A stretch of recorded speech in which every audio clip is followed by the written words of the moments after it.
everyone, I am Indira, working as a primary school teacher in Government Primary School, Vadamaraicadu East. My innovative pedagogy topic is phonetic games to enhance reading ability.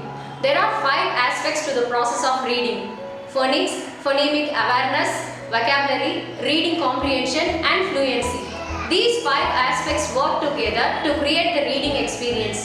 As children learn to read, they must develop skills in all 5 of these areas in order to become successful readers. Phonics. Phonics is often featured in discussions about science of reading and evidence-based practices. Phonics refers to knowledge of letter sounds and the ability to apply that knowledge in decoding unfamiliar printed words. In my class, I found difficulties in reading among the students.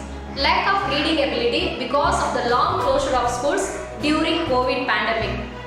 Children feel boredom with traditional reading practice or method. Misconception of alphabetic sound and phonic sound. A child who knows letter sound but cannot blend the sounds to form a whole word has a phonemic problem.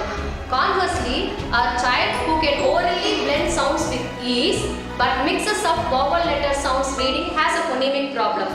For example, they will write PET for pit.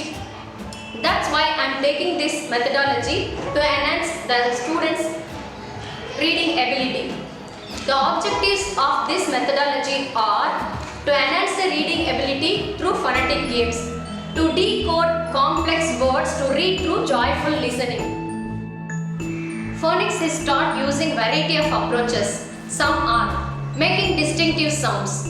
Making distinctive sounds like blowing whistle, blowing nose, clapping hands, snapping fingers, banging on the wall or lap or table.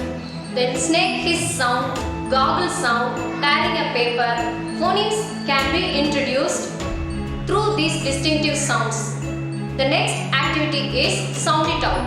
Seat the children in a circle and begin by explaining that sometimes a new word will be formed when we add a new sound to a word. For example, say ox and ask the children to repeat it. Then ask what will happen if we add a new sound to the beginning of the word. For example, ox, fox. The next game is figure out your friend's name. Calling the children's name without starting sound. The children have to find out whose name has been called and what sound is missing. Example, Onathan. The students have to tell it's Jonathan and the H sound was missing. In the next activity, I used phonetic chords to introduce the sounds of alphabetic letter in English language, learning individual sounds and their corresponding letters.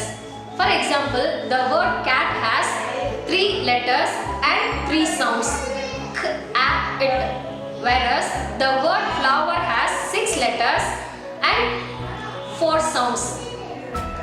Then learning the sounds of groups of letters such as rhymes, mat, cat, rat, bat has the same ending at. Then consonant blends, bl in black, blue, plus, blend, etc. The phonetic chords were helpful to teach the difference between the sounds of individual letters, groups of letters and consonant blends. After implementing the phonetic awareness method, I found that children started to read unfamiliar words and paragraphs. And also, this method enabled them to self-learning, which leads to becoming lifelong learners. Thank you. The